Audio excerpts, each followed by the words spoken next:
AHN news خبر دنیا بھر سے۔ پاکستان کے سابق پرائم منسٹر عمران خان کو ہسپتال منتقل کر دیا گیا، 9 مہینے بعد گھر والوں سے ملاقات۔ پاکستان کے سابق پرائم منسٹر عمران خان کو صحت سے متعلق عدالتی احکامات کے بعد راولپنڈی کے اڈوالہ جیل سے اسلام آباد کے شفا انٹرنیشنل ہسپتال منتقل کر دیا گیا۔ عمران خان کی صحت کے حوالے سے گزشتہ کئی مہینے سے مختلف خبریں سامنے آ رہی تھی۔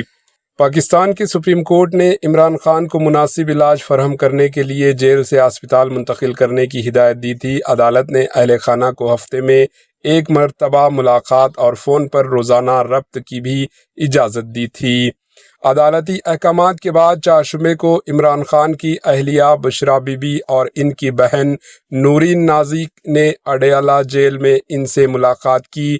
تقریباً 15 منٹ کی ملاقات کے دوران دونوں نے عمران خان کی صحت کے بارے میں معلومات حاصل کی اور انہیں ہسپتال منتقل کرنے کے معاملے پر جیل حکام سے بات چیت کی۔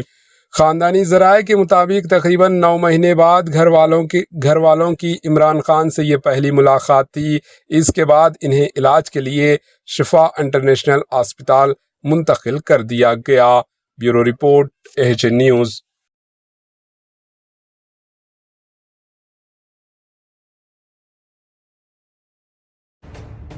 AHN نیوز کے YouTube چینل کو سبسکرائب کریں اور بیل آئیکن کو دبانا نہ بھولیں تاکہ آپ کو ہر نئی آنے والی ویڈیو کا نوٹیفیکیشن بر وقت مل سکے۔